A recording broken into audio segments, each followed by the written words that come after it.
Prince Harry rushed out of court by bodyguards as case derailed by woman's outburst. The Duke of Sussex is in court over his security arrangements in the UK. Prince Harry has been escorted out of court after a supporter's outburst interrupted legal proceedings.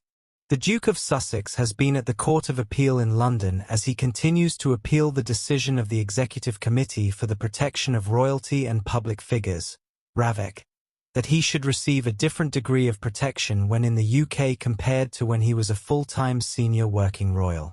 This was a decision made after the Duke, 40, and his wife Meghan Markle, 43, stepped back from royal duties in 2020 and moved to the US.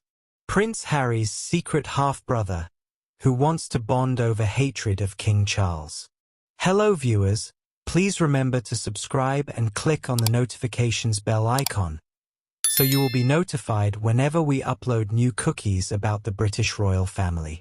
Members of the royal family are likely used to being the subject of bonkers conspiracy theories. Some are more hurtful and plausible than others, but their relationship with the truth is sketchy at best.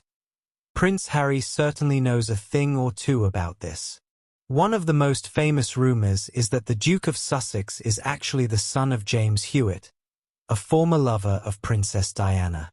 Despite the fact Diana and Hewitt did not begin their affair until 2 years after Harry was born, the theory is based on little more than the fact Hewitt and Harry share distinctive ginger hair. Harry even addressed the fake news in his memoir Spare. But he didn't say anything about his secret half-brother. Or at least the claims of an Australian man that he is actually the love child of King Charles and Queen Camilla, making his a sibling of both Harry and Prince William. That is the claim being made by Simon Charles Durante Day, 58, who now stays in Queensland. Born in Portsmouth in 1966, Durante Day was adopted at just 8 months with his new family moving to Australia. He claims to have been told by his adoptive grandmother, who worked for the late Queen Elizabeth and Prince Philip, that he was the son of Charles and Camilla. According to Durante Day, the now King and Queen, who married in 2005, began a relationship in 1965 and soon after Camilla disappeared from the London party scene with which she was familiar while Charles was packed off to Australia. While his claims may be dismissed as harmless nonsense, his public comments prompted Australia security services to place him on a watch list before Charles's trip to the country last year. At the time, the Daily Mail reported that Durante Day, a father of 9, had hinted at plans to confront Charles when he touched down in Sydney. Nothing came of that threat, but Durante Day has not given up on his claims that he is the true Prince of Wales. In an interview with Australia's Channel 7 last week, he claimed he and Harry had a bond as the black sheep of the royal family. He went on to say, "I believe Harry would be receptive to my plight. He got fucked over by his dad.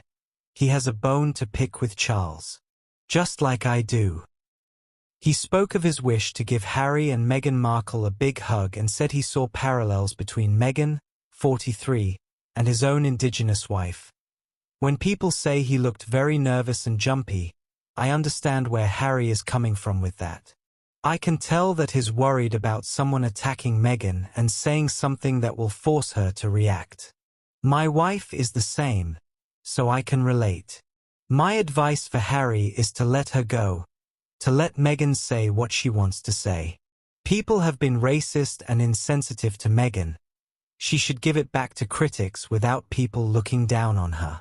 He has a black wife. They say there isn't a race issue, but there is. People are so ignorant.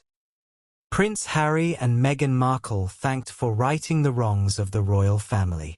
Prince Harry and Meghan Markle have made a historic visit to the Squamish Nation in British Columbia, Canada, marking a significant moment of reconciliation for the Indigenous community. The Duke and Duchess of Sussex, aged 40 and 43 respectively, spent time at the Squamish Indigenous Language Nest, where they participated in traditional ceremonies and met with families. The visit has been hailed as particularly meaningful, with Squamish spokesperson Wilson Williams noting it righted the wrongs of the past following King George VI and Queen Elizabeth's failure to meet with the community during their 1939 Canadian tour. The royal couple appeared at ease as they joined Squamish community members, getting down on the floor to play with children at the facility dedicated to teaching the Squamish language. Prince Harry was captured on video playing with a baby whilst singing Indigenous songs and clapping hands. In touching scenes, the Duke was seen nestling his head against a young child's face, whilst Meghan beamed at a little girl she held in her arms. The couple, parents to Archie, 5, and Lilibet, 3, joined families who are raising their children to be fluent Squamish language speakers. During their visit, the couple participated in a traditional ceremony where Harry played a drum and Meghan used clappers whilst children danced around them. A powerful performance by 90 students from the Capilano Little One School concluded the visit. The Squamish Nation presented the couple with meaningful gifts, including a Squamish language dictionary, the nation's history book, and a children's book in the Indigenous language for Archie and Lilibet. Meghan later shared her gratitude on social media, writing, "Thank you for welcoming us onto your sacred land." The couple were also photographed clapping in appreciation as they watched traditional Indigenous performances. Wilson Williams explained to Town and Country magazine how in 1939, the Squamish Nation had prepared extensively for a royal visit that never materialized. Harry had pursued the case with former Labour Deputy Leader Lord Tom Watson.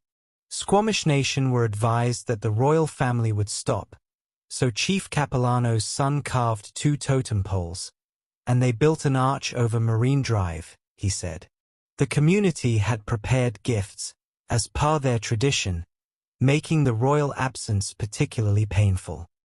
"It was heartbreaking for our people," Williams noted, adding that Harry and Meghan's visit represented true reconciliation. Prince Harry's paltry payout from Rupert Murdoch emerges as details of NGN deal revealed. Prince Harry received a relatively small payout from Rupert Murdoch's newsgroup newspapers, NGN, with sources close to the deal rubbishing claims he had cashed in. Harry settled out of court with the publisher of The Sun and now-defunct News of the World after he accused it of illegal story-gathering techniques such as phone hacking. Reports at the time suggested the Duke of Sussex had banked around £10 million in damages. But that has now been ruled out by insiders who say that was the total costs associated with the deal and Harry's share would actually be much smaller. Harry had pursued the case with former Labour Deputy Leader Lord Tom Watson. Thanks for watching. Please don't forget to like this video and drop comments. And most importantly, don't forget to subscribe and hit the notification bell so you don't miss anything.